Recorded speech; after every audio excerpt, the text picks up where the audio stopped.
Hello and welcome to our webinar session this evening, Introduction to Safer and Accepting Schools. My name is Jack and I use she pronouns, and I'm an instructional designer here at EGAL.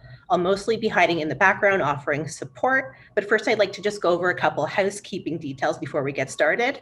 At this point, I expect most of you are familiar with Zoom, but for those of you who are new to its webinar features, I just want to highlight a couple things. You've got the Q&A, the chat, and the hand raise feature down at the bottom of your screen. And if you don't see those, you can simply hover your mouse over the bottom of your screen and those should pop right up for you. Please feel free to drop any questions that come up along the way into the Q&A at any point during the session, and we may have chances to address those live, but we have also reserved time at the end of the session to do some Q&A.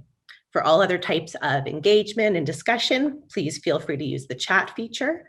And also note that participant lines, as Natasha mentioned, are in listen-only mode, but you can certainly engage with us in writing in either of those ways.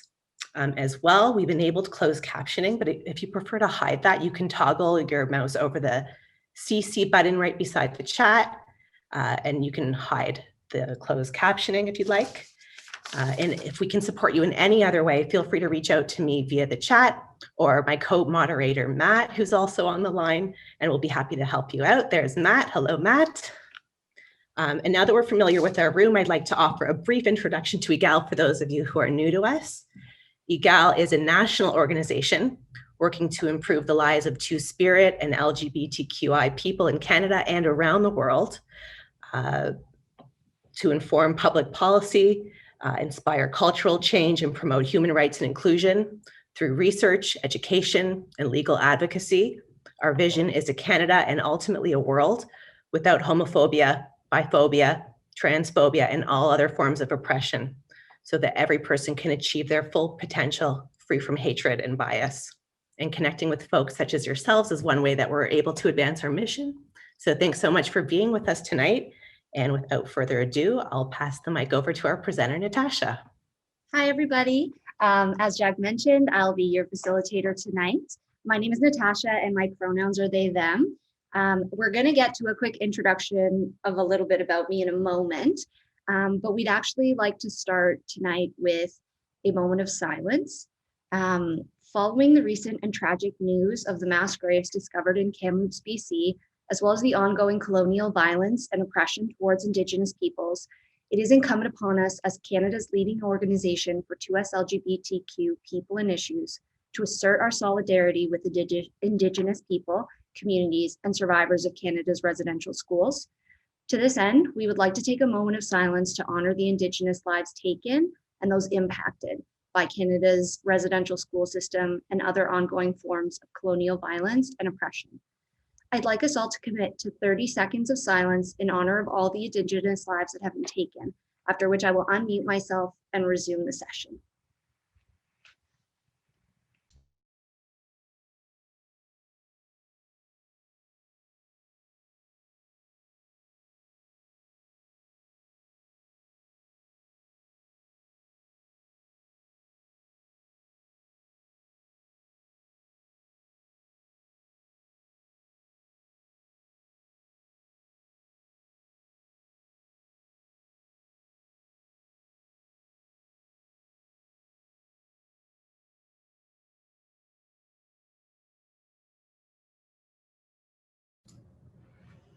Thank you to everybody for taking this moment with us. In the name of truth and reconciliation, I really encourage everyone to seek out more information about these ongoing injustices, as our fight against oppression and hate must be inclusive of everyone.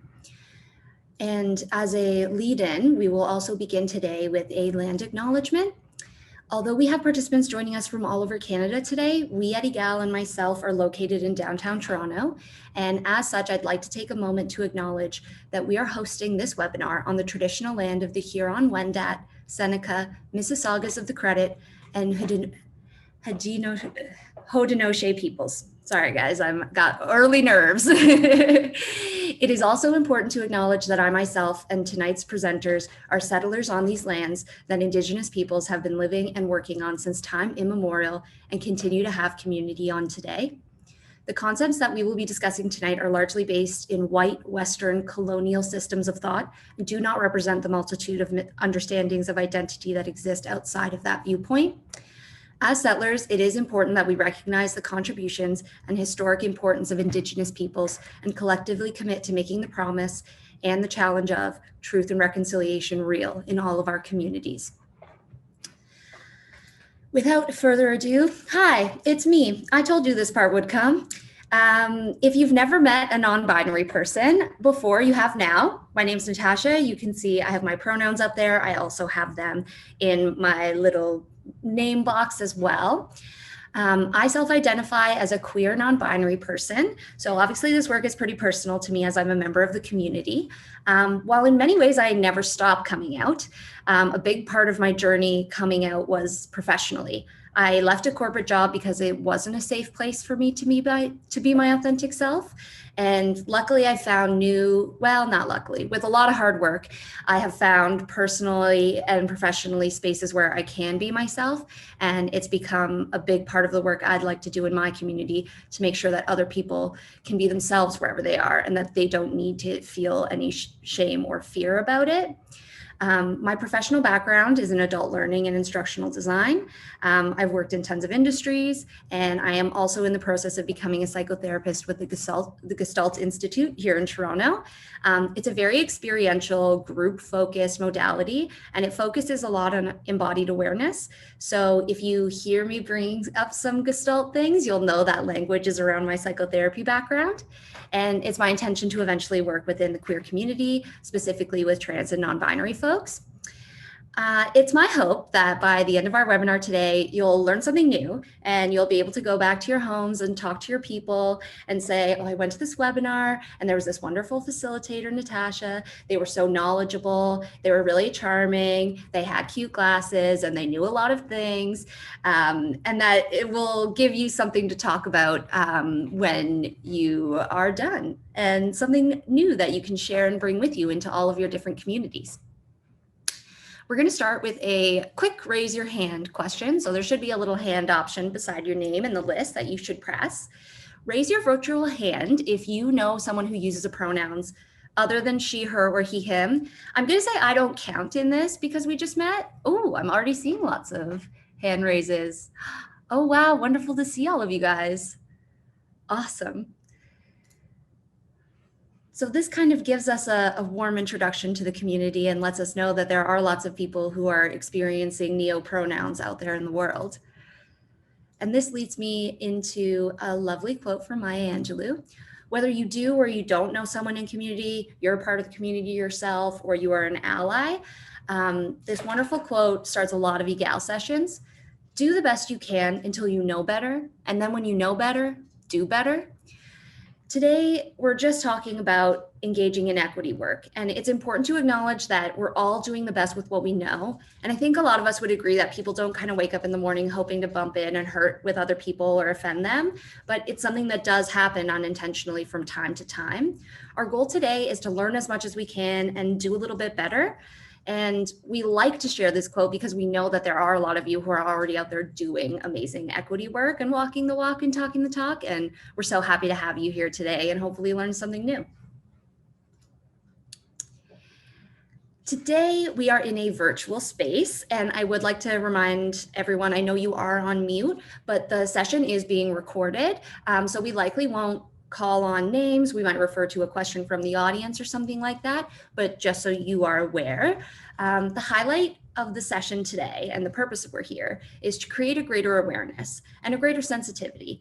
I mean, you don't know what you don't know, and this is a really wonderful place to start. And there are 3 different things we're going to ask you to bring into the virtual room today. Even though we're talking about creating safer spaces in school communities and in the places of learning that you are all part of, these are something that translate to the virtual room as well. And these 3 functions are something you can bring with you into your own environments. The first is respect and openness. Everyone comes from a different starting point and we all have unique experiences. So please let us know if you have any additional accessibility needs that we haven't covered. And please come with the second point, some curiosity. We'd like to answer as many questions as we possibly can. Please feel free to throw them out there. Don't worry about getting everything about the language or terms right. That's totally what we're here for. We're here to share with you what we know, and hoping that you'll be able to take those lessons and incorporate them into the environments that you are from. The last guideline is to stay in the yellow zone. And this is sort of an egal, mellow in the yellow sort of phrase. And basically what we'd like to encourage you to think about when it comes to your learning is that when you're pushing yourself intellectually, it's a lot like physical growth. Sometimes you do experience that sort of growing pain that you have. And it can feel slightly uncomfortable when you're uncertain or you're not sure about what the right or wrong answer might be in a situation. So if you do feel a little bit of discomfort come up during this session, it's something that happens a lot, and it's totally normal when it comes to engaging in conversations that are opening maybe into an area that you don't know a lot about. And I really encourage you to hang in there with us. And if a question comes out of it, please let us know. On our screen right now, you'll be able to see what is a learning site that is available on the EGAL website. And these are other resources that you can go through and look at, and they really expand on a lot of the conversations we're having today. A little bit of today is to whet your curiosity and appetites of some vocabulary and get you started, but there are so many other conversations that could grow out of the ones we're starting today. And if there's anything that piques your curiosity, you want to know more about it, and you'll hear me mention it throughout the presentation, this website is a great place to go. I see that we have it in the chat as well. So feel free to explore that and definitely take your time afterwards. This is a resource we'd like you to have going long after this session. Okay, in terms of today, we've got 4 major points on our agenda, and I'm going to cover them all in this 75 minutes. So the first one is what the 2S-LGBTQI is this. We're going to be talking a little bit about the acronym. We're going to be talking about languages, and we're all just going to try to get on the same page about some identity terms and concepts. When it comes to human identity, we are going to talk about 4 different components, and we're going to dive in with how they interact with each other. A whole rainbow of experiences, which I accidentally skipped, that is going to be talking about the people of the rainbow umbrella. And we're going to be diving even deeper into some identities and experiences and how people might have those conversations and what words and vocabulary they may use. And finally, we're going to finish up today with exploring some tools for change. So we're hoping to really raise some important questions and opportunities for reflection for where do you have power? Where do you have access, resources? What position or role do you take in your community that you can be a better ally and that you can be a stronger voice for the marginalized people in the 2S LGBTQ part of your community? So we're hoping that you'll gain some ways today of creating safer spaces all around. Welcome to the first category, what the 2S LGBTQI is this. We're starting with a poll, and I'd like to know how many of the terms are you familiar with in this version of the acronym. So do take a moment to select a number, and we just kind of want to see where everyone is on the same page.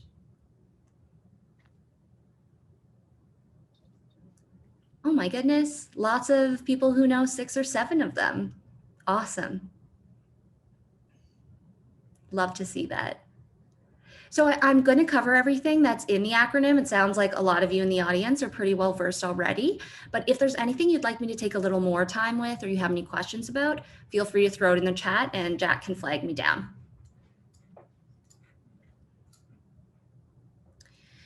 So it seems like there is a good amount of knowledge in our virtual room already. I am going to spend a little bit more time on some terms than others. Again, please feel free to put any requests or questions into the chat. The first thing that we are going to cover is the 2S, which stands for Two-Spirit.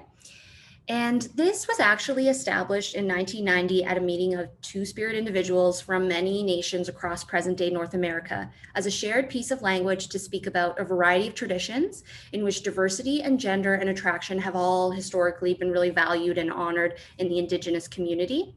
Historically, Two-Spirit people have often held positions of power within their communities. They were leaders, healers, and mediators because they were seen as others in the community of having a gift.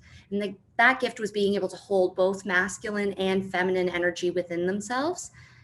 And as we moved into being colonized and the Judeo-Christian worldview being imposed by European settlers, there was a motivation to gain access to those who had power in the community. And these people were often met with violence. They were the subject of cultural genocide, and there was a lot of erasure that was perpetrated through decades of residential schooling, discriminatory legislation, and instances of forced adoption like the 60s scoop. There are a lot of individuals who have been denied access to the very rich cultural traditions of acceptance and affirmation within these communities. And for that reason, not every Indigenous LGBTQ person may use the term Two-Spirit, and Two-Spirit itself is an umbrella term for many other words and categories that people place themselves in within that community. It is important to mention, though, that if you do encounter someone who does not identify as Indigenous and they want to use the word Two-Spirit as an identity term, that this would be an important time to bring up a conversation about cultural appropriation and explain that it actually is a form of racism, as it was a term that was used by a community that was subjected to such violence and refers to such a special section within that culture. Our next two terms are lesbian and gay. As you may know, gay is often used to describe somebody who has attraction to someone of the same gender as them. And it often these days has been used to refer to men, to people who identify as men who have attraction to each other. But because there was that sort of common usage of it, meaning that it was two people who identified as male, it was also decided that the word lesbian should exist for two people who identify as female and experience same-sex attraction as well. The next one is bisexual. And so that is someone who feels some attraction for anyone who is same-sex and for a sex that is different than themselves. There are lots of other terms that come under here, like pansexual as well. And it really depends on the person and what identifies as true for them for whether or not they would use that term. Next, we have T for trans. We have Q for queer and questioning, and we have I for intersex. I'm actually going to talk a little bit more about queer, questioning, intersex, and trans on some slides later, and I'm going to elaborate a little bit more on some other terms that relate to those, so stay tuned for those. As I mentioned, there are so many different words that fall under the umbrella of Two-Spirit, and you could see on the right side of the screen many of the words that are used within these communities. As I mentioned, a bisexual person experiences attraction to people of their own gender as well as to people of a different gender, and there is the related term of pansexual as well. Next, it brings us to the word queer, which is actually a very important word in my identity and one that I often use. I should mention that I do also use the word queer in the context of like a community in a group setting, and that's not the case for everyone. Some people are not comfortable with the word queer because there has been an ongoing process of language reclamation going on around this word. It was often used to be offensive. Definitely if you're in one of the older generations, maybe you're in your more 40s or 50s, it is something you may have heard as sort of like slanderous or a slur when it was used towards something. If you're in the younger generation, if you're in your teens or your 20s, you may not even be aware of the history. So if you definitely are an adult in a learning community, it is important that a word queer now, which we have actually quite successfully taken back and used in a very loving and self-referential way now, that those who are part of the younger generations are aware of the difficult history of the word and what can come up for some people. It can be a negative association, and there are a lot of younger people who are maybe not even sure that that was something that happened in history. For some, queer is a really appealing word because there is a little bit, there's a little bit of space in there. There's a little bit of ambiguity. It's a word I really like because I feel that is an identity term that can grow with me no matter how my identity might change or evolve like over the course of my life. And it has already changed and evolved so much, even from now to age 31. So I really like that term because it's something that doesn't feel like a constraint. It feels like something that gives me breathing room and something that can hold space for change I might encounter when I think about myself and how I'm attracted to others and how I experience my own gender in my life. Ultimately, if you're using the word queer and you're not a member of the community, I would exercise a little bit of caution because, as we talked about, there can be a negative association with it. Next, we're going to touch on questioning. And for those of you who are maybe in the high school setting or even in the tertiary education setting, questioning is a huge part of your learners and students. And it really is a person reconciling how their experiences and feelings of attraction, their gender identity, and the language that they use to kind of talk about all these things. How does this impact the way I deal with other people? Who am I when you put me in a classroom versus when you have me at home? And how does that change things for me? There were, as I mentioned in my little about me section, definitely spaces I did not feel safe to be myself in. And that did prevent me from sort of being able to accept and fulfill and use vocabulary that actually makes me feel very whole now, because I was concerned about the effect and impact it would have on the people around me. What would the reactions be? Would they be angry? Would they be ashamed? And if that person felt that emotion, would it then be turned around and directed towards me? So it's super important to have someone that is affirming, to have access to language, and to actually give someone the opportunity in the space to go through this questioning. Otherwise, it can lead to all sorts of interlocking impacts. I just wanted to mention when it comes to the acronym that there's no like official body that decides what the acronym is. Very much like slang, it's how the community uses the term, how your workplace or your school or your environment, what term they use. It might be very specific for the people that they're trying to speak to. So you may only have LGBT as the acronym that's used in your school. And it's just important to remember that it is just an acronym that acknowledges that there's this whole group of people who experience a lot of systemic denial in a lot of areas of their life. And that when we do band together, there's a lot of hope and support in that space. So it's really lovely that if anybody shares any sort of identity label with you, that you just simply respect it. And you'll see that there's lots of other words here that we didn't even list in the acronym.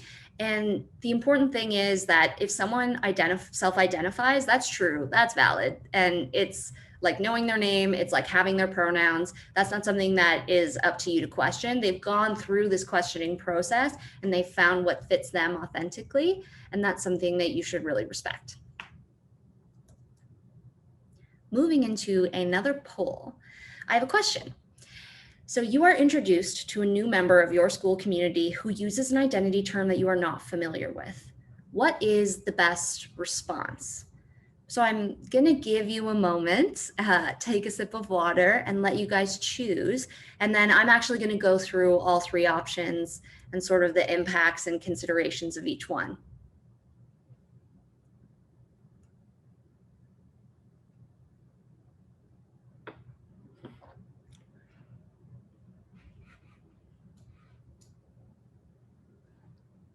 I see some answers pouring in. All right, let's go through them together and we can kind of flesh out what some of these options are. So you see the question at the top, what's the best response? What we want to get across here is that identity labels mean a lot. Getting someone's identity label or pronouns correct is as important as remembering their name. If someone referred to me as Natalie, they would likely be a bit embarrassed because my name is Natasha and it is similar, but it is absolutely not my name. So it's important to remember that when you're using pronouns or an identity label, that the specificity is key and meaningful. Option one, there are so many terms these days, I can't keep up. The thing about this one is could be a little bit dismissive, and it might be difficult for that community member to feel important or valued when there's now a little bit of pressure for them to fit in or be quiet about who they are. And it might not be a great indicator to encourage them to open further and share their authentic self with you, because it is a little bit of just a closed response. There's no invitation to continue the conversation. There's no validation or affirmation that you kind of heard something about them and you acknowledged it. So I can see that not a lot of you kind of chose that option, and that's why option one's not the best.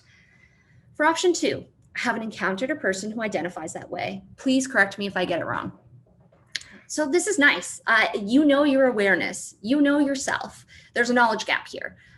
You can always take a private moment to Google. If you're not comfortable asking the person directly, you can always ask a friend, like, is there like a correct etiquette or manners when I use this particular term? You don't have to always go to the person directly. So I think the important thing about this option is it's awesome to have that conversation. It shows your curiosity and it shows that you're saying, I want to get it right. And it's also important to remember that that's something you can often do on your own with like a quick little search on the internet, or you can always ask a friend. That's never not an option. And the final option is my favorite. It's nice to meet you. The thing I love about this option is it's just, I don't want to use the term normalizing, but it's just like a regular sort of manner. You've heard them, you've acknowledged it, you've also introduced yourself. And sometimes when someone lets you know about their identity term, they're not opening up a conversation of like, please ask me more about who I have sex with or how I feel about my gender. I mean, a lot of times it's a lot of work to get into those topics. And if you don't know someone well, it could be a little scary to kind of broach that right in an introduction.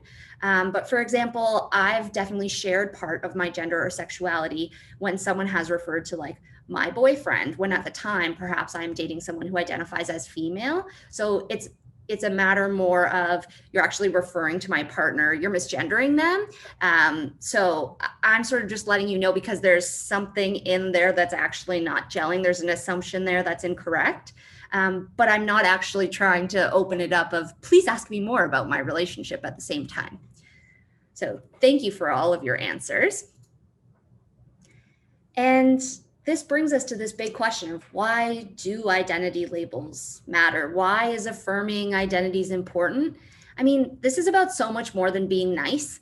And there's so much more to this work than being polite and getting the manners right.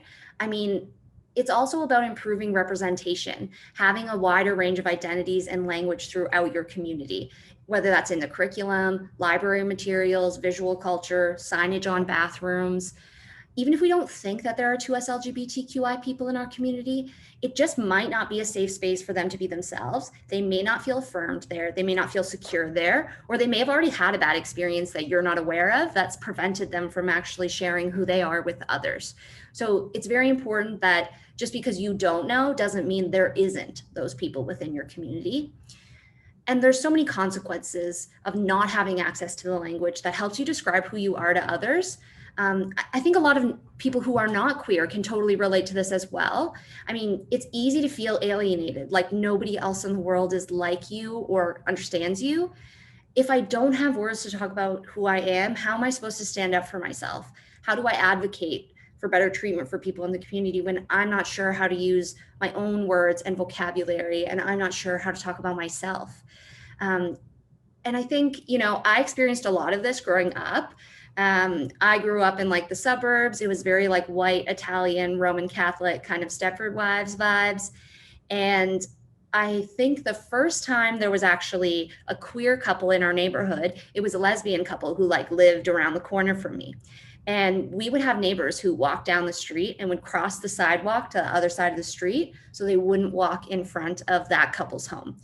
And it was something that was completely unspoken, but being quite young, like definitely under the age of 10, I already sort of knew there was something about me that was different than other people. And it was experiences like that that taught me, I think there's something wrong and this is a secret and nobody's talking about it and I shouldn't bring it up.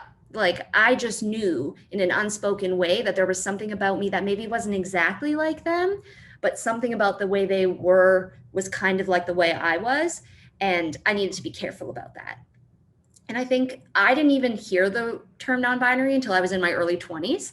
And when it was something I heard, it was kind of like an Oprah aha moment for me of like, oh, that makes a lot of sense. Like, no kidding. Okay.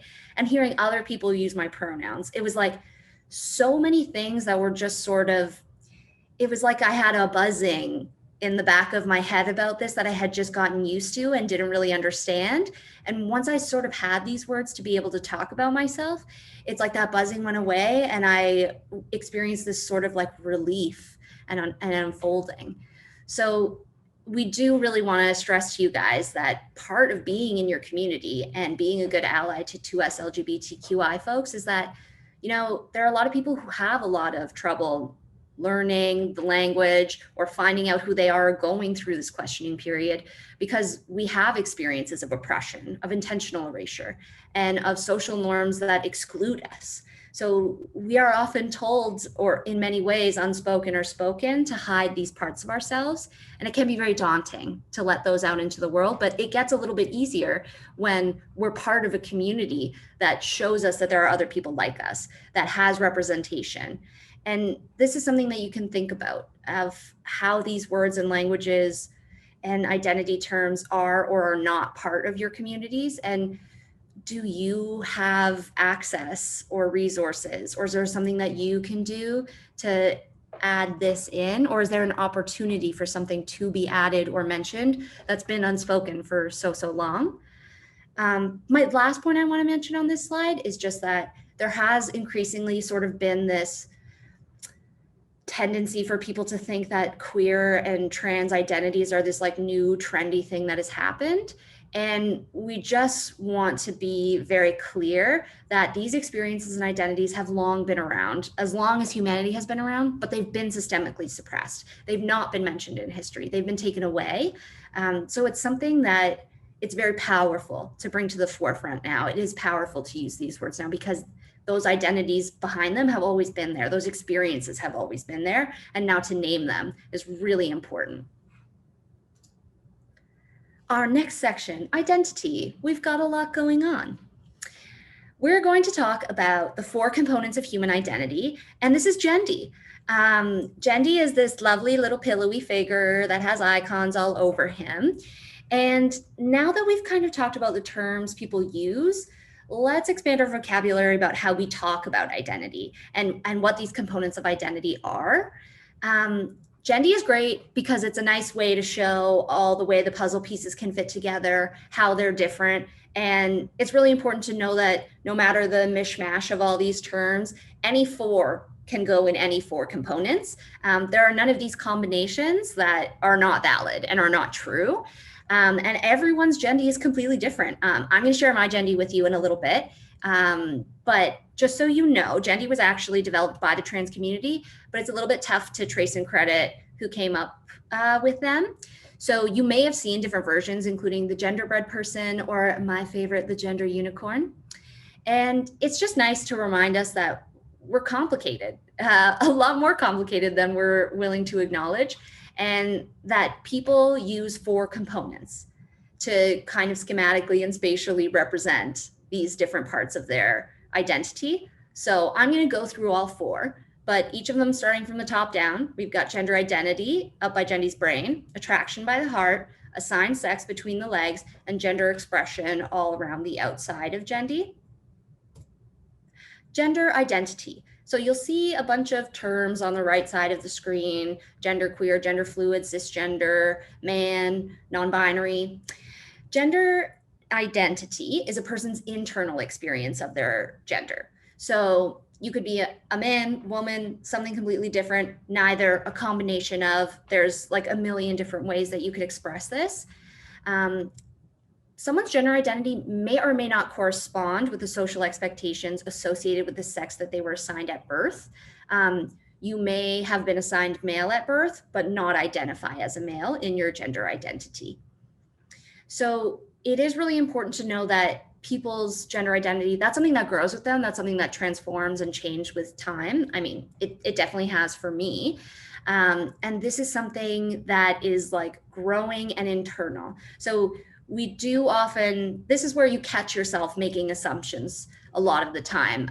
Someone might see that like I'm wearing lipstick today and assume that my pronouns are she, her because of that. But my gender identity is actually a lot more complicated than that, which you'll see in my identity later.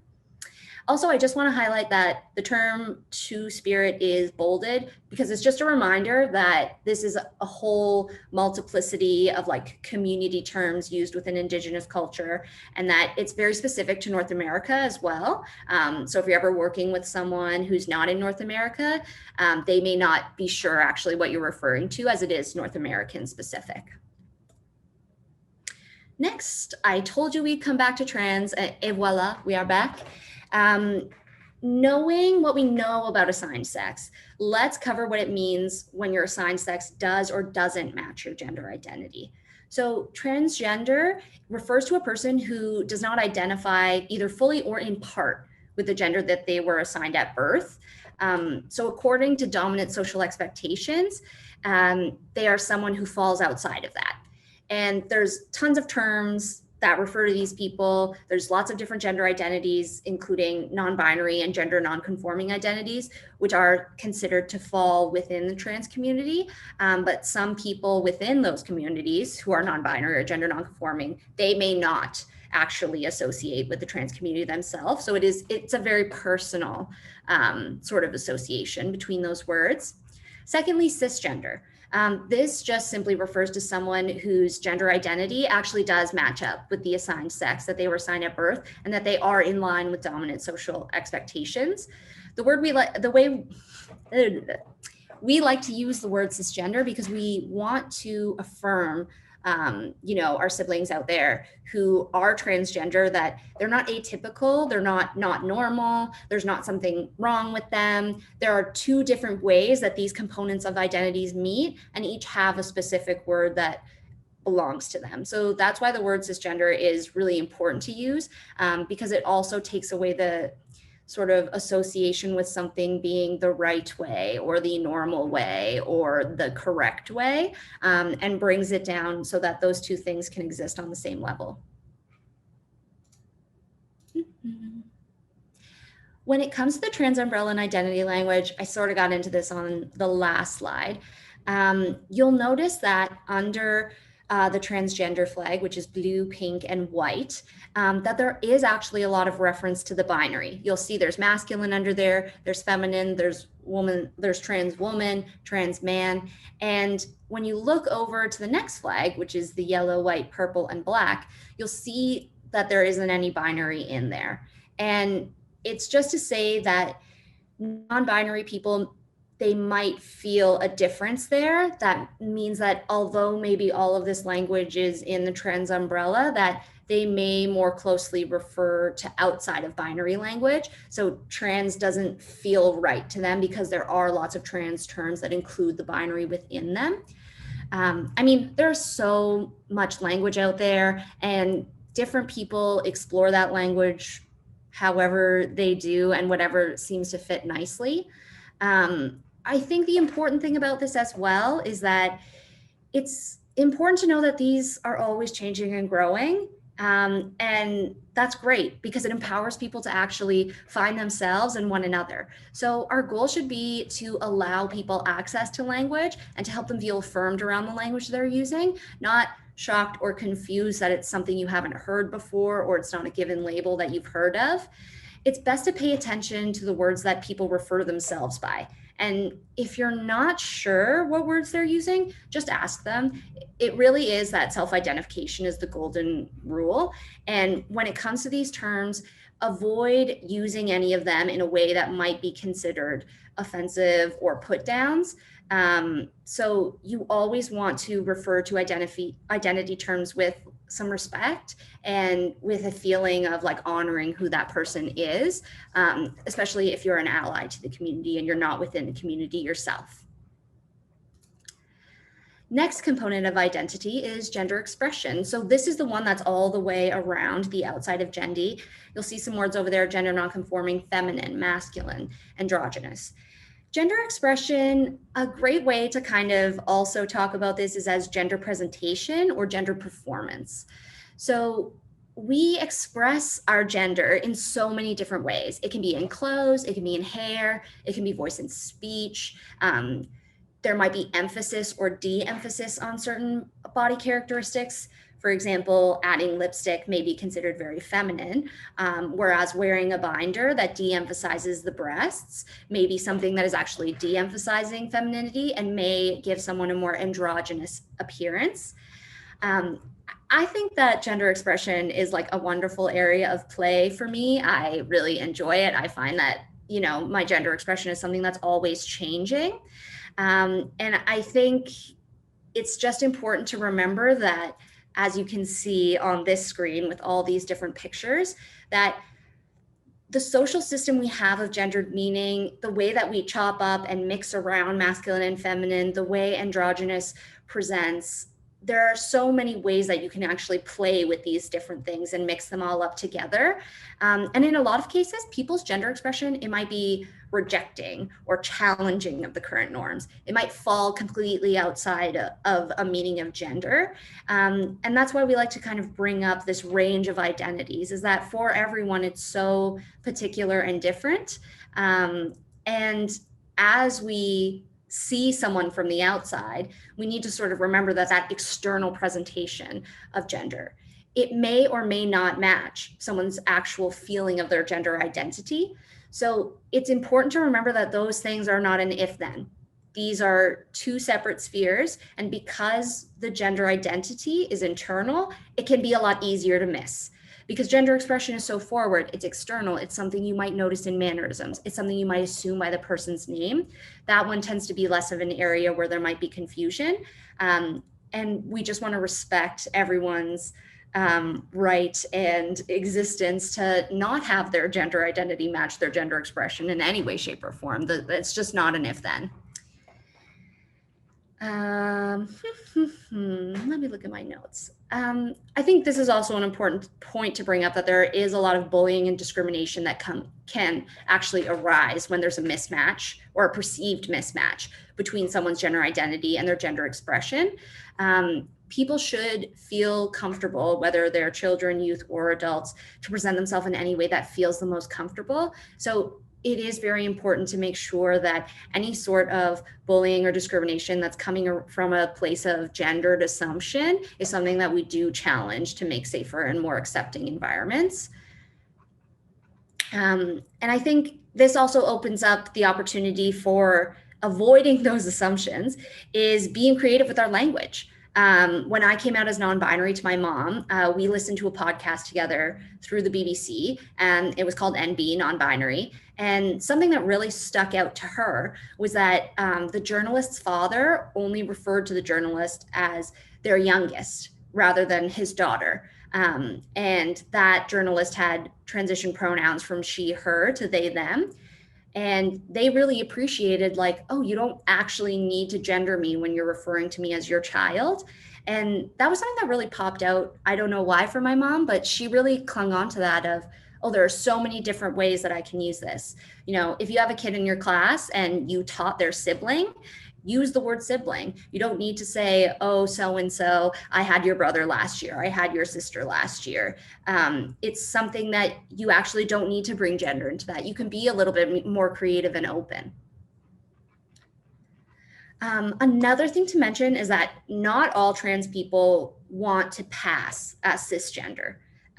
So respect and safety should never be contingent on passing. So if someone has transitioned, they may not be going, if they are transitioning from female to male, they may not be going for a traditional masculine presentation of sort of like the closely cropped hair or muscles, whatever the standard of beauty is considered in their society at that time. They may be very happy looking the way that they look without changing a thing.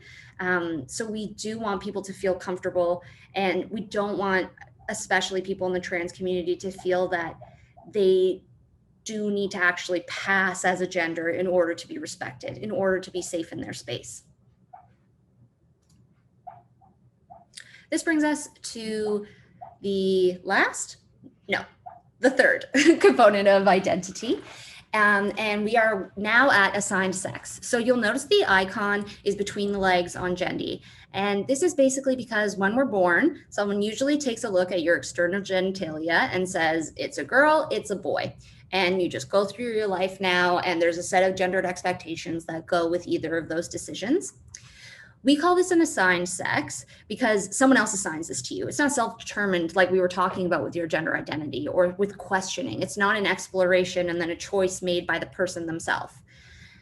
The reality is that assigned sex isn't just about your genitalia, what's going on between your legs, and that there are lots of possibilities outside of strictly male and strictly female.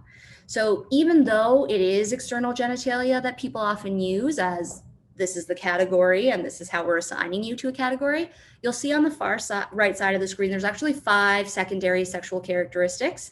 And 5 pieces of biological information, that are relevant to sex. And, it's just important to think about sex assigned at birth just applies to our body the way it is when we're born, and that we actually grow and change so much after birth. So people change their body for all sorts of reasons. And that could be from like a breast reduction to taking hormones when you're going through menopause. You may modify some of your organs in order to use contraception. You may just enjoy gender-related shenanigans and like doing different things to your body that make you feel more at home. So sex isn't really a useful category to apply to people all throughout their life because it is something that's really just assigned to you at birth, giving you a little stamp. This also brings us into intersex, which is the final word in the acronym. We're coming back to it. And for many people, the realities of their bodies are really different. And when those expectations differ, then this describes an intersex person, a person with a variation or a combination of biological characteristics that don't really fit into the male or female categories I was kind of talking before. There's a huge range of people that are intersex, and some of them may not become apparent until they go into puberty or adulthood. And the difference actually presents itself during sexual development. If we include all of that diversity, it's estimated that as many as 1 in 100 people fall into the intersex category, which is also coincidentally as many people who have red hair. So it is something that you may not think you have come across, but statistically speaking, this is very prevalent within our society.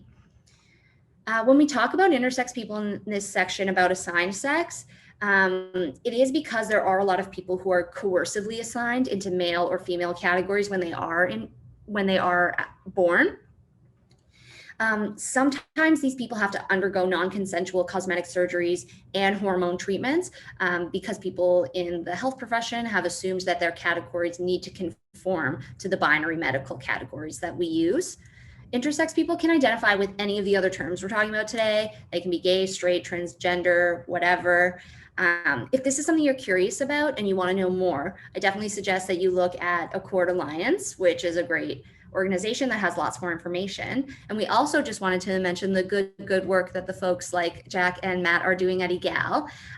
They just filed an application yesterday with the Ontario Superior Court of Justice, and it's for intersex human rights. The application is to challenge the constitutionality of exemptions in the criminal code that permit so-called normalizing aesthetic surgeries on intersex infants and children prior to their ability to consent to these procedures. So this is a huge thing that is an ever evolving topic, and it is something that is receiving a lot more attention in the mainstream. And if you want to learn more, I see there's some great links that are in the chat.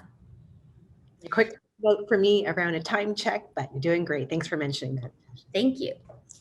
The last component of human identity that we're going to talk about is attraction, with the cute little heart icon. Here we have lots of fun words: queer, pansexual, asexual, demisexual, lesbian. Some of you may refer to this as sexual orientation, but the term we use the term attraction because sexual orientation is just assuming that everyone experiences sexual attraction, which if you identify as aromantic, asexual, demisexual, that may not be true for you in all contexts. Attraction describes who and how. So who in terms of gender or genders you're into, and how in the terms of the kinds of feelings that you might experience when you're into someone. These are separated with 3 sub-cute pink icons: head, heart, and pants. Head feelings often refer to an intellectual or a psychological attraction. So this might be you being a little bit mesmerized by the way that someone talks. You think they're smart, you think they're funny, you just want to spend more time together with them. You like the things that are pouring out of their brain. We'd call that head feelings. Heart feelings are much more romantic or emotional feelings. I definitely would say this is a category of like butterflies in your stomach. I've got a crush on you. I would like to ask this person on a date, and I have feelings that make me want to like turn on the romance when it comes to this person. And finally, the pants feelings are sexual or physical feelings of attraction.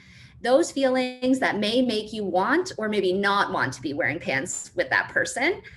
Sexual attraction, of course, isn't limited to the pants area. And lots of people experience these feelings in more nuanced ways than these 3 little categories represent. But we do want to open up the conversation to say there's these 3 subtypes of attractions that we're talking about right now. Someone may experience 1 or 2. I may have pants and heart attraction for someone, and I never really have that head feeling for them.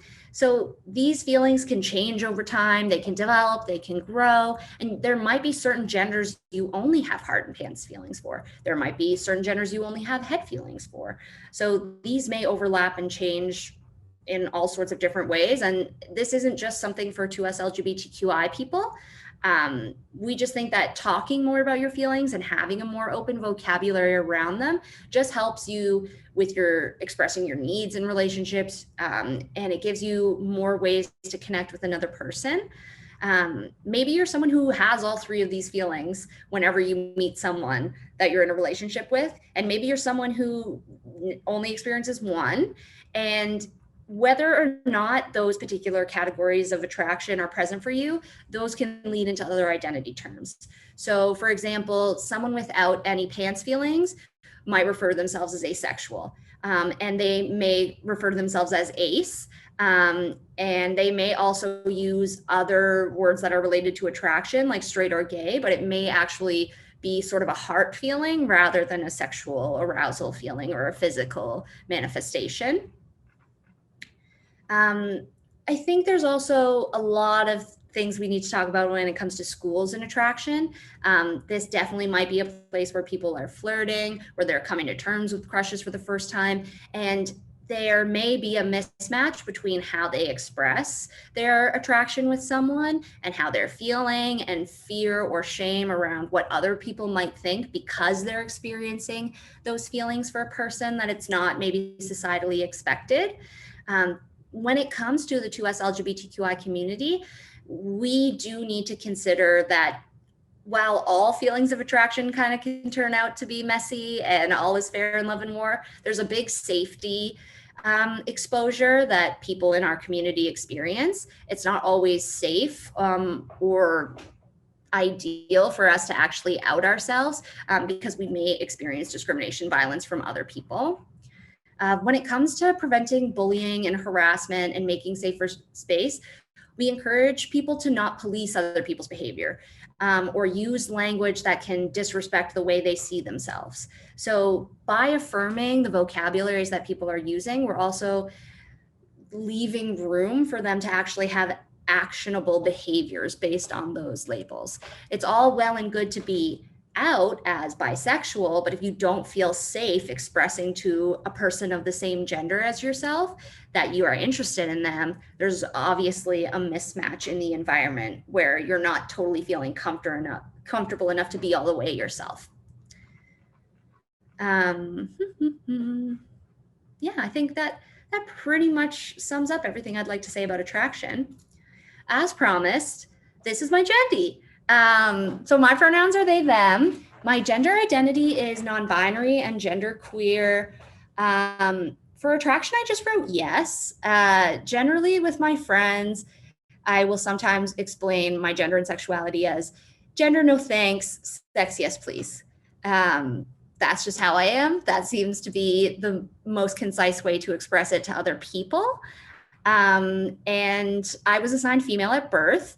And my gender expression ranges from hyperfemme to grandpa's best. It's like, I do want to look at Vogue all the time, but I also want to dress like an 8-year-old boy. And I have been convinced to attend many events based on the outfit opportunity it has presented me.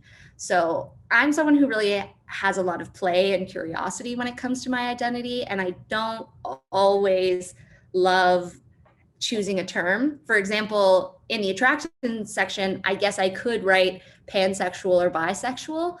But I just don't really like either of those terms. They just don't really fit to me. It's like I have this feeling, an experience of my attraction in my body that I know what that means. And it just doesn't feel like any of those words accurately have described that yet. Maybe I'll find one eventually.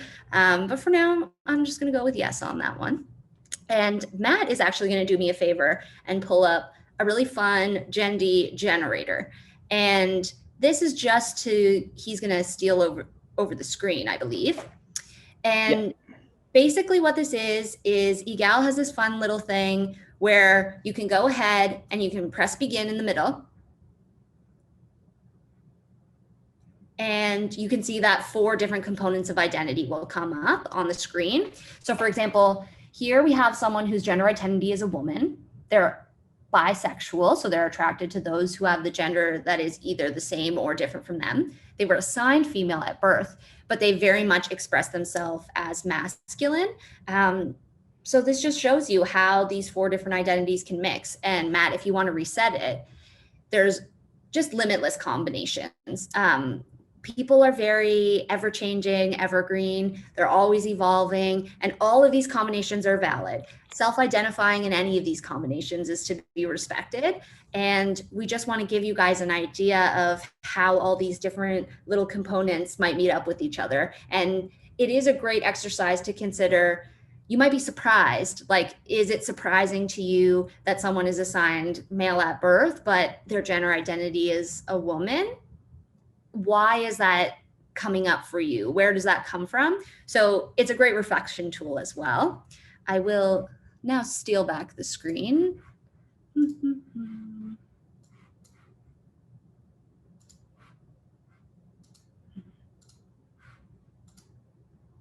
All right, I did it. Excellent. This brings us to cis-heterosexism.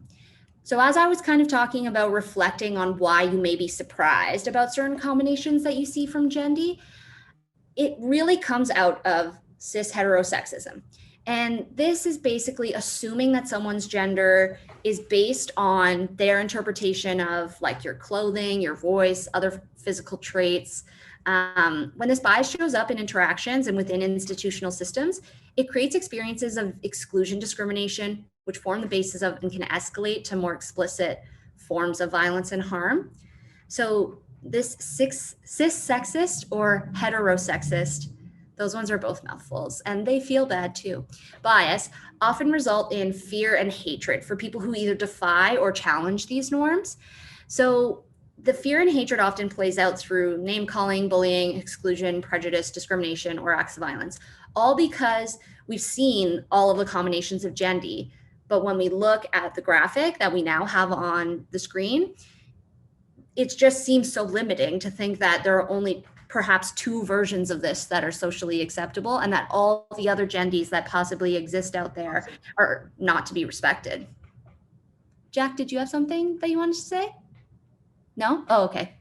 I thought you had a pensive expression. So the dominant and expected enforced equations for gender and attraction are like, we expect that someone who is assigned sex is female, that they'll be born a woman, that they'll present as feminine, and they'll be attracted to cisgender men. And this would be the opposite for men. So these assumptions come with lots of other social expectations, attachments, or baggage. For example, you have a uterus, therefore that uterus should have a baby at some point, which, as we know, is not for everyone. And we're all impacted by cis heterosexist structures and systems. They're embedded into culture, rules, policies, forms, and they create barriers to access. They create hostile environments for all these other genders that you've seen can exist are just not accepted within these very reinforced, conditioned little prisons that we have built ourselves out of these expectations.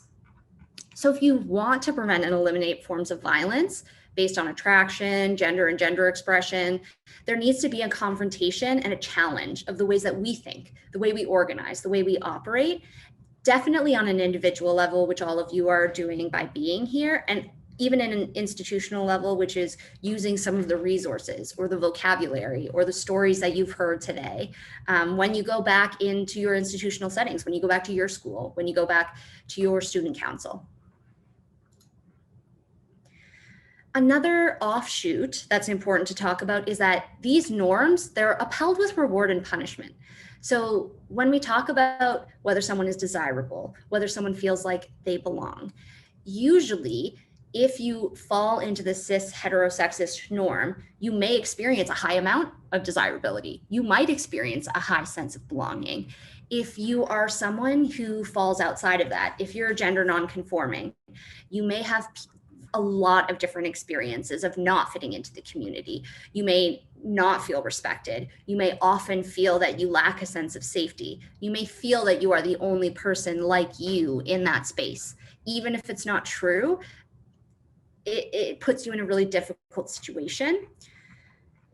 I think the important thing I'd like to mention here is that by rewarding and gender policing and adhering to these very traditional notions of what gender and attraction should be, we're excluding so many other people who are already experiencing a lot of barriers that are not experienced by their counterparts.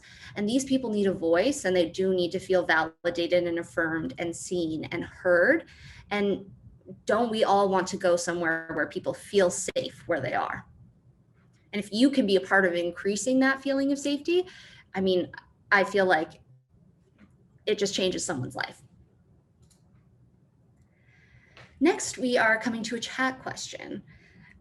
Talking about cis heterosexism, talking about all these different genders, can you think of some ways that gender and attraction policing already show up in your school community?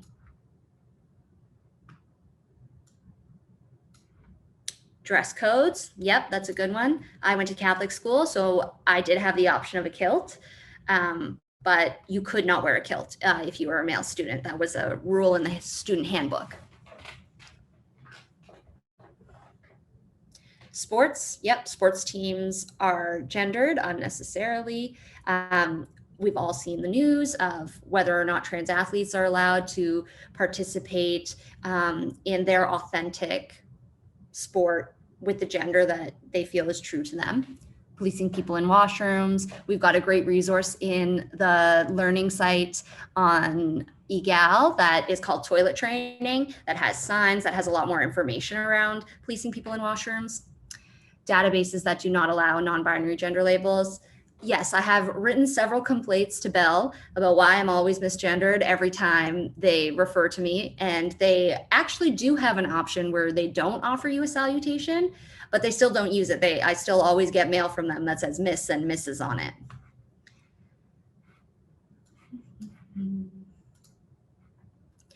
Finally, raise your hand if you've learned something that you're excited to teach or learn more about so far today in this session. Oh yeah, it's nice when I can't see your faces to see lots of raised hands. It reminds me you're all out there. Oh, that's amazing. Awesome. So a whole rainbow of experiences. We've got a lot going on. So somebody's social location is very much ingrained with their components to their identities and extends into how they interact with other people. People use slurs and inappropriate language often because they don't know what they mean, or they have never experienced what it feels like when someone uses one towards you. When someone misgenders me, like when I get a bill from Bell and it says Miss Natasha on it, I always have a stomach sensation, and the severity of that stomach sensation depends on other things that are going on in my life. Like if I'm tired, if it's just like, several colleagues misgendered me that day. Somebody else said they, them. I don't understand what that means, but in like a little bit of a pejorative way. And then the last straw is that, oh, now I have this bill and it says miss on it. It's just like, there's no space for me. I feel like, ugh, like that day, it might feel like a punch to the gut. But other days, if I'm having a great day, if things are going great, like it might just be a little twinge. So everyone experiences that interpretation in some aspect of their social location. So it's helpful to consider all of the different things that we have going on, because it gives us a unique kind of collage of the different experiences that people are having. And where people are socially located impacts how other people see them, how they can access resources, whether they're considered acceptable or respectable or worthy of representation. So moving through the world can be made easier or more difficult by this. Here are just some examples of intersecting aspects of identity. It could be your age, it could be your housing status, it could be your ability, whether that's psychological, intellectual, or sensory. So these are all just different things that, whether or not you're a member of the 2S LGBTQI community, this is also an additional layer on your experience that you have when you move through the world. On the flip side, there are also intersecting systems of oppression. So we have racism, Islamophobia, the patriarchy, misogyny. Systems of oppression and privilege dictate what the norms of society are, and they do block or allow certain people into power or respect or resources. This is often the case in institutions like schools and governments, and there's a lot of history in how these systems of oppression have worked in those areas. I think what we take from the picture is that everyone experiences oppression, privilege, and aspects of their identities in a different way. And it's something that you do need to consider beyond just somebody's gender identity or who they're attracted to. There's this great quote also from Audre Lorde: "There's no such thing as a single issue struggle because we do not live single issue lives."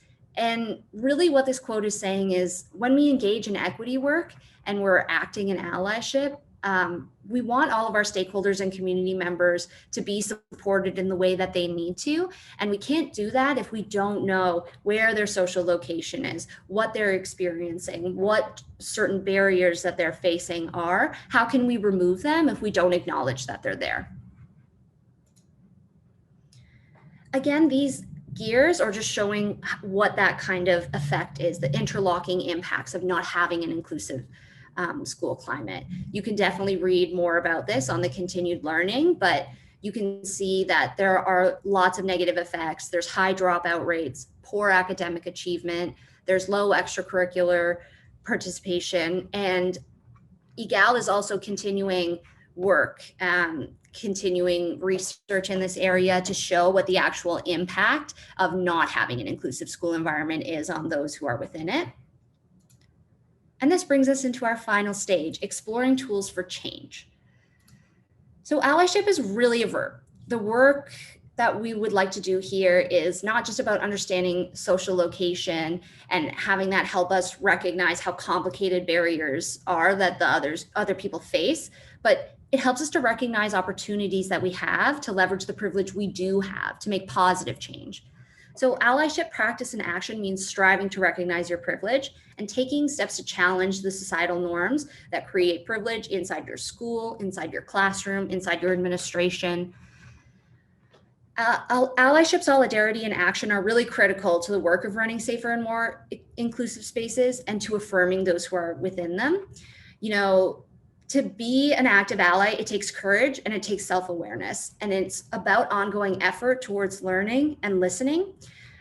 For example, there was a recent story in the news that the best friend of a trans student in Georgia had launched a petition because the school administration was actually going to dead name the trans student as they walked across the stage at graduation to receive their diploma. So in this moment, when someone is transitioning into adulthood, when they are celebrating all the work they've done for the last 4 years and how they've grown and changed, there's literally an institution that is using their name that they were born with because it's considered their legal name, and it was the name from before they transitioned. That's what dead naming is when you use a trans person's previous iteration of their name that is associated with the gender that they were born as. So it just goes to show how institutions can actually take the celebration and the wonderful graduating feeling that a lot of young adults have when they're going out into the world. How would that student feel going into the world, having that experience at their own graduation? Their expectations for institutions are definitely going to be lowered after that. It's also worth noting some of the research I was kind of alluding to before is that EGAL has partnered with researchers at the University of Winnipeg and the University of Manitoba to continue the examination of 2S LGBTQI inclusion in Canadian schools. And there are takeaways and links that Jack is going to throw into the chat if you guys would like to check any of that out. So when it comes to safer, more inclusive, affirming schools, there are always conditions that I'm sure seem obvious to a lot of us having gone through all this content together over the last hour or so. We want to foster conditions where all students are positively represented, where they see themselves in the culture around them. We want to know that people can experiment, question, develop, and express themselves just for who they are, especially in these places where we're already intellectually encouraging that. Why not on an authentic personal level when it comes to who you are in your body and how you relate to other people? It's so important to have it is so important to have affirming adults in school that people can trust and talk openly with, especially if they have hostile home environments. And I think there's importance in learning the vocabulary, learning the terms, learning these components of identity and acknowledging them so that you are able to deal with microaggressions or more overt forms of identity-based verbal, physical, and online bullying harassment that students or your colleagues may be experiencing in the environments that you're part of professionally. I'd like to almost wrap us up with just a quick bird's eye view of allyship action across an entire school. So all of these bubbles kind of show that there are different places where there is decision-making power. There are different access points where different resources or different roles can make a difference in the lives of the people in the queer community in that environment, whether that's supporting a gay-straight alliance, whether that's including professional development for faculty so they are better able to communicate with their students, whether it's engaging families, engaging parents in conversations, whether it's just having normal pronoun practices. Wouldn't it be great if you started conversations with new people just with the simple difference of, hi, my name's Natasha, my pronouns are they, them, it's nice to meet you, and have that person respond in kind. It's such a huge difference. You can definitely dig deeper into any of these issues with all of the resources we're going to provide you in the online learning. And it's up on the EGAL website, and I know that Jack and Matt have probably been sliding that link in along the way into the chat. Finally, a nice reflective question before we give you guys a few minutes to actually ask some more questions that you'd like me to answer. The chat question is, are there any actions already underway at your school, or maybe new ones that you would plan to pursue after being at this webinar with us?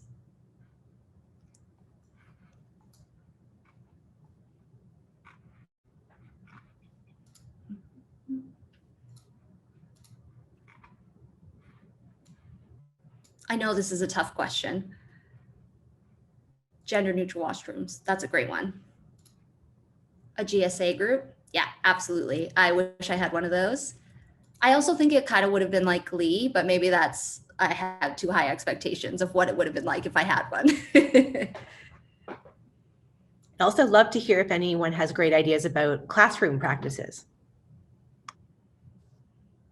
Oh, painting a pride crosswalk. Love it. Love an art project. A Pride Month symposium. Ooh, seminars for the whole school. That's awesome. Setting policy to change official documentation. Very happy for the people who are concerned with data and documents and making a difference in those areas as well.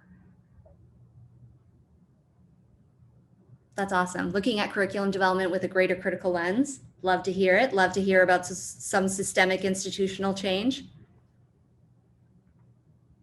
I will also now open up to just any other questions that anybody else might have. Is there anything, Matt and Jack, from the questions that is still lingering in the Q&A box? Yes, there is one actually. Oh, actually, I think Jack, you already answered it, didn't you? Jack is very quick on the uptake. To amplify it for the group, there was something that came up earlier. I think you partly addressed it around the distinction between two-spirit and non-binary. Okay, yeah, absolutely. So non-binary really refers to someone who, personally, when I use it, I feel like there is a one or the other checkbox option of male or female. And I don't think that I'm both of those. I don't think I'm in the middle of those. It's kind of like whatever my gender experience is unrelated to this scale that has been presented. Two-spirit is actually an even bigger term because it does refer specifically to North American Indigenous communities. And it is a combination for sure of one's experience of gender, but it's also an experience of like a cultural role within the community. It's the way that knowledge and wisdom presents itself. And there's actually like a lot more subtle differences in each of the different words that are used within the two-spirit umbrella that actually make like a specific determination of like, you know, this person feels a combination of masculinity and femininity and they hold it at the same time. So that would be a very specific word in that umbrella of language. Thanks for that, Natasha. I do want to make note that we are at the mark, the 75-minute mark. So for those of you who need to go, we want to honor your time. We do welcome folks to stay on a little longer if there's a few other questions that we'd like to address. Otherwise, as soon as you leave, the evaluation will pop up in your browser. We would love to hear your feedback. It's so valuable for us to know how we can meet your needs. But thank you so much for all of the rich discussion that you've shared in the chat, and we welcome you to continue learning on our resource webpage. Thanks so much for being with us. Thank you, guys. It was nice to speak to you.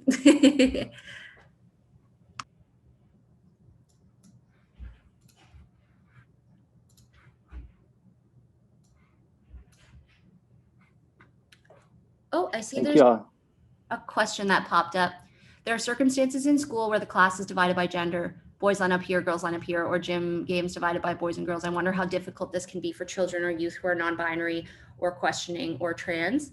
Well, I can speak to my experience for this one because I was a non-binary kid in the boys line up here, girls line up here kind of section. I think I mostly felt confused because I didn't feel like I was supposed to be in either of the lines. So it wasn't even that I was in the wrong line. It was like, to me, just a general confusion of like, I know this is the line I'm expected to be in, but I don't think I'm supposed to be here, but I'm just gonna remain very quiet about it. It is definitely one of the I found it to be one of the smaller things that built up into the larger things. It made me uncomfortable in washrooms for a little while because I just was feeling very uncomfortable going into either washroom.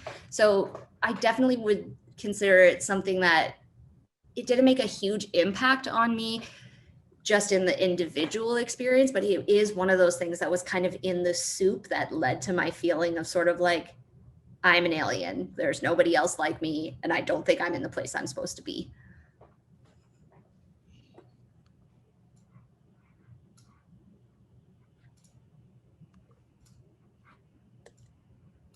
Do you have any other questions that have rolled in, Jack or Matt?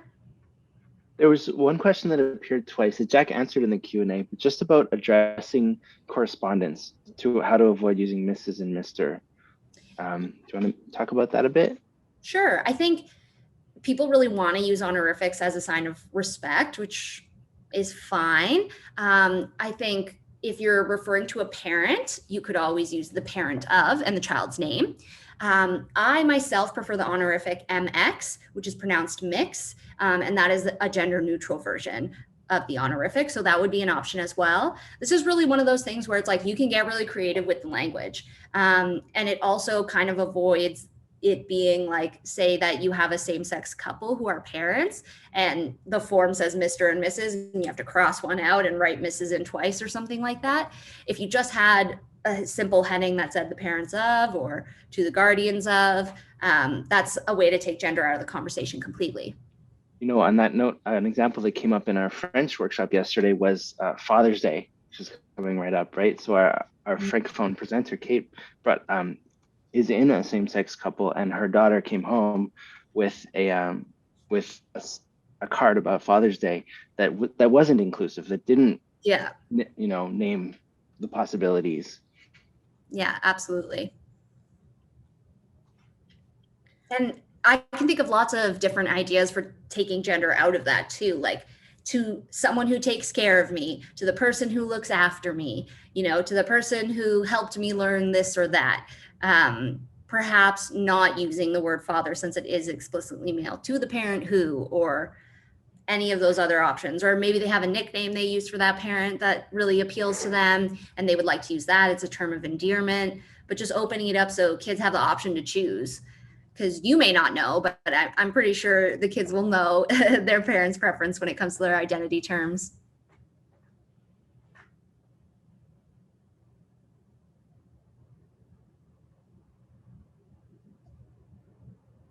The comments are still coming in. I just want to make sure I don't miss anything here. Oh yeah, no problem. There's a comment around some concern around the mixed honorific, forcing people to either out themselves by not using Mr. or Miss and putting pressure on trans people. You want to comment on that? Yeah, I mean, something I actually didn't really get to in the presentation that I think is worth mentioning is that when people talk about the 2S LGBTQI community, when I talk about the queer community, there's actually also like a social justice implicated in there. And people may have a distrust of power and authority when they experience discrimination, when they experience like an institution missing them or failing them, when they have personal interactions with other people that make them feel disrespected. It may place less emphasis for them on the need for those types of honorifics and for the need for that type of validation in those words.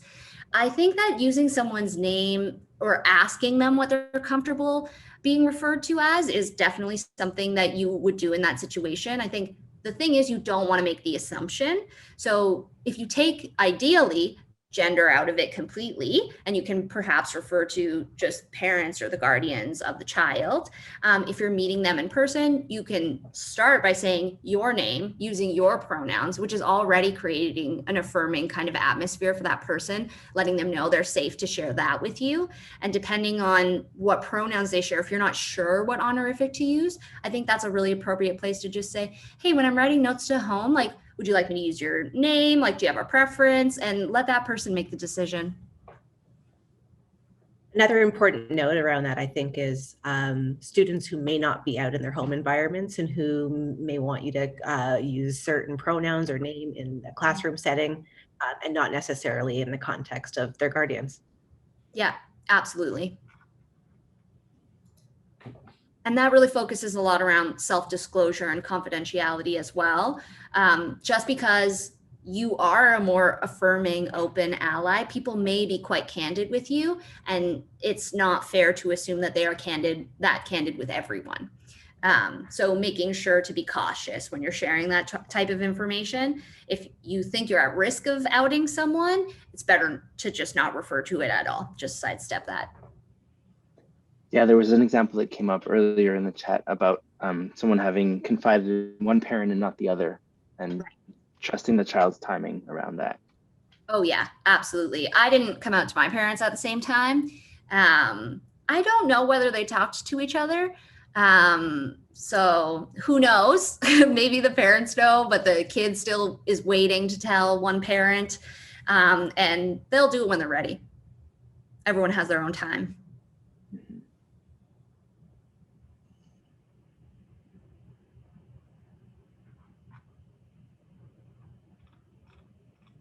We've got a few more minutes. Any other questions before we leave? We can take another question or two. Otherwise, we can wrap up. And I did put our email in the chat. It's learning@egal.ca. So if as you're processing, you come up with further questions or comments for us, those are always welcome as well. Thanks so much for everyone who's shared that this has been such an enriching experience, and lots of awesome compliments toward Natasha. So Thanks, guys. I mean, folks. See, look, I'm already slipping. I'm even catching myself in my gendered use of language. We had actually a very rich discussion about that in the sidelines during the presentation. Yeah, that one always slips out for me. That's a big one. Well, that's what we were saying. It does for many of us. It just goes to show how habitual these things are. And it's funny because it's something I find myself deleting in emails and replacing it with folks or people, or I use y'all a lot. I just like it. I think it's fun. But it's funny because, you know, you don't get to edit verbally the way you do in text. Which speaks to how we're all human, and it's really not about being perfect, which I think you mentioned near the beginning, right? It's about our intention and our practice. Totally. So wishing everyone good wishes as they move forward in their allyship journeys and working to make their schools more inclusive, and enjoy the rest of your day or evening, depending on what time zone you're in. And I think we'll close down the session. Thank you so much. Thank you, everyone. Thank you all.